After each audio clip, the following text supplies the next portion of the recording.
I'm going to make a new video, so please whatever. Please I want to reach 1 million likes. So please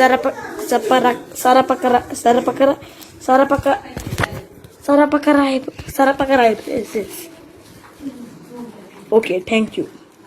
Who is Binod? Who is Binod?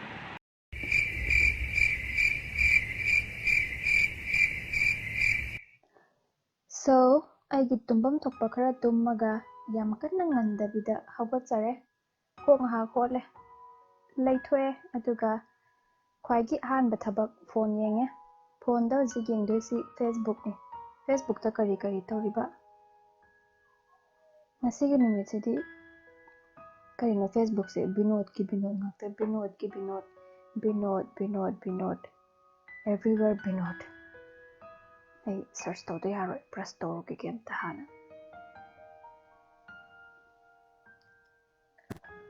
ay Binod ki maramda thiba hoki thire phamung lotion na khalli kanana Binod sibu karai degi horakpa Binod no phone amuk check tawi phangde matha sai khangning banade lore kanana Binod sibu phamung lotion no khangdre ko phajab hana thukki gemta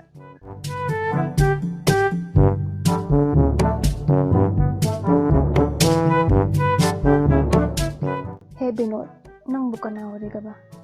Nang magtangay rin Facebook se. Kanano nang? Ay research to bahoraki. Adubo ikhang hawda na ay na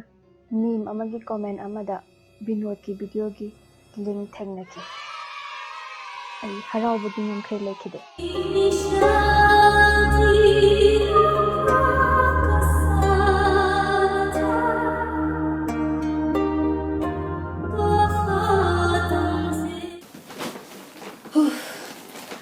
Finally, research kara tawra matungda Binod ki wari je hoji khange. Ai ahamba viral chapa numit tudadi pakna khangnaram dabne mayam se Binod ki maram da duna research to buta matam khara changi ba hoji pudi irala na khange dana ado Binod se kanano habje akhangba mina budi helamani do khangdaba mi si yarngani haijaraga Slay Point haina YouTube channel amalaye makoina madugi YouTube channel duna video masem ki madugi video dudi ekhoigi Indian viewer gaise moina YouTube video sida karam ba comment pike do commenting je yamna ke hani tabda related oidaba dagi mathomar khangdaba comments piba gaido moina commenting do kind of roast tobane aduda Binod Tharu hariba user name sina atay kemta haite bida Binod khatang haiba comment se Binod khatang iba adu ziki Binod Tharu hariba user se atopa video gaida suma Binod khatang sum haiba adu du khatane adugi mayamna viral hankhibane atopa kamaram lebe nate mana Binod haiba du khatang ibdugi mayamna dum viral मैं बहुत comments पढ़ता हूँ आजकल तो इतना well हूँ कि दूसरे यूट्यूबर्स के भी पढ़ लेता हूँ जैसे एक वीडियो देख के बिनोद थरू बोले बिनोद बस बिनोद 7 लोग इस कमेंट की बिनोदता से इम्प्रेस हो गए ये हर जगह ऐसे ही फीडबैक देते हैं Amazon प्रोडक्ट कैसा लगा बिनोद इस मूवी में बेस्ट कौन लगा बिनोद वो सेट का चाय वाला मेरे जितना कभी किसी ने प्यार किया है Binod matang sida ai wapam amatang haizeninge madudi viral hange hai targaju hojiki Binod hariba Binod se viral hanbagi mahutta Binod tubu sem hai Binod tubu mayam da khangan biri basigi youtuber jingje oina viral hanbi bana phatabra Slay Point hai je kanano habdi mi subscriber budi yam yame moije adubu Binod hai duna hena viral zatkreba duna sibu orakna bhona bada idea thadariba mi duzu khara virus hanbiradi phadamne ado anyway sine Binod haina mana everywhere da comment bibagi virus athibane mayam Binod ki wari je taru badagi aigi channel da zu Binod kumba mi khara yawe comment se pangpi da hekta pisalakpa ekta comments I bayare na hekta pangi iraga pisalakpa khara yawe makhoi sing dugi marakta Binod Pro Max ki type ta user ama yawe keno Jinglen thau chom hai je thok chom hai de jala thok chom hai ba yunak le brai khang ja tre ato ma je he keno comment pire ai som jam jamam dong ale som tilaba yani ko yadi pau sum phone je nang gi number amta pira o si agi whatsapp number ne hai ga number pire isagi number bu hekta public ta ga hekta hai du yamna confident le yamna ka hai du no hekta hai du hekta number isagi number ko ita mingo da pitho adu su youtube comment hai si di mi me amni yeng du ne ado thomai am le du ga ma ga tang na test mai number pire se atopa ma su yawe keno atopa ma su yawe ado ka hojiki Binod Pro Max Jinglen thau chom sina atopa comment am ko pire yumda laibadagi yam nungairaba male aina FB gi inbox bu kaino inbox ta MZ thabaka halakte ko yam chauthoe isagi numbers maina YouTube comments saga hekta hapakpa yamna tawbangam ba minina yamna tawpangam pa minina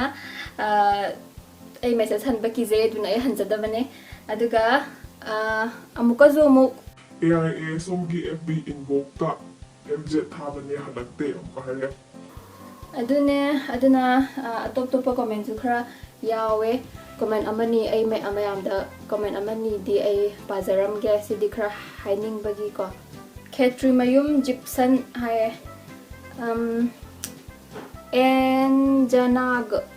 enjanag hai donate henjang hai ma hai se enjang hai donate henjang hai duni adudi wahai me am legre adudi admaina semdok leitaraga di yaroi maite lon di dum amazu haina bane adu enjang hai donate henjang hai duni enjang hai siai ensang hai siai hinjang hai siai henjang hai siai magi adum haina bang atne family ki ti ka dum khene en kai jang chage kai san chage kai injang chage haning badum hai bi ai to sida enjang hai dom natte kai daga tamna khang hai daga semdo pira kre Khetri mayum gypsum adudagi video ma agi naunupi atom pitaga video challenge video namkhibada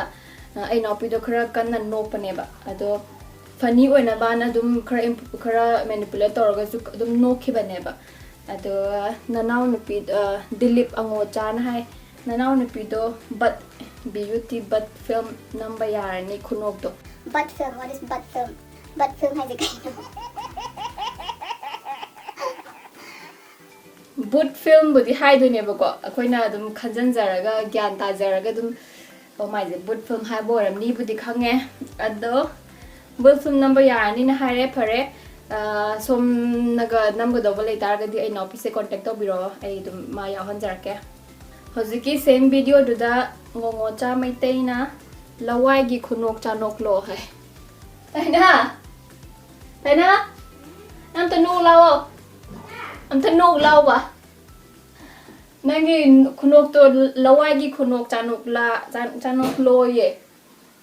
tabra kai am tanu law kaino na ne ngongo cha mai teina ne lawai gi khunok cha nok lo hai ye nó không cho này không sẽ biết cho nó lộ lawai gi khunok cha no habisna kamai to buza no aduga lawai palaw ni na mai je imphal hai bom sule mani ba ko imphal gi khunok cha no na kamai to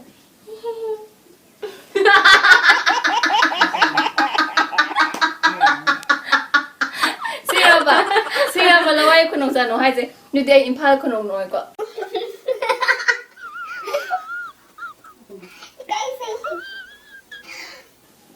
no pabu kaino pena no thoka da bana tra adu mayamna tabada nungai na bana no powani the slow way you know channel lo kai da somdi kai no pige am ta no ga video am ta thabiro ya hejo tv yang zoro chat lagi mathang dana video amada Janus Sharma na tondo am ta surgery toradi am phajani sakto waro biroi Wait a minute. Who are you? Yam plastic yam pambi bro. Yam na fake yam pambi bro ba. Isorna pibire ima ipana pupire smain tore do aigi naton mai gumbagi wari se mamang da su haizagram ne hositi naton chawgera khotgera ai kepta khanpitre aduna Surgery tawradi yam phajani sakto Jana Sharma song gidi picture so happy day song dikhra di phajaram do male. Ado thank you for your suggestion. aduga atopa mana what to be low hi ugly, I did not want to see you. Oh my god. As ID nang nayiningadra na khalure aduga I'm so sorry. Ay now pidi no pagi maram da amaga leire. Another one. Bizoy nong thombam. Noigi sister do nokpado hanaida. Ay mamang du haizagram ko du haizari ko sumaina comments negative comments pibining ba dai mathom rong da comments pibining azu spelling kitang chum ibirak ba ai mit khar so e spelling soi beje pa ba yang wai ba aduna spelling le ka chum na sumne ibiro du tardi ke hani irai lai na pa thok pa sing yana ba ado som hani se no My sister don't know pado hanaida hainade haidorangani ba ko. Ado som na hainadra su kem upay leite. Akoy di nungsibanina ado nungsi. aduna mayam ngasi Binod ki wari su khangminare aduga ai gi channel da su Binod kumba mi khar yawe habi su khangbire aduna yargadi mayam comment sing je ai gi video ga related oiba dagi feedback pibininga ga ju smile torga di khar phaniye smile torga tobiyo khotpiyo admaina hire di kana na bu saudu no hena improve toninga dam aduna tabida Ado na awali adu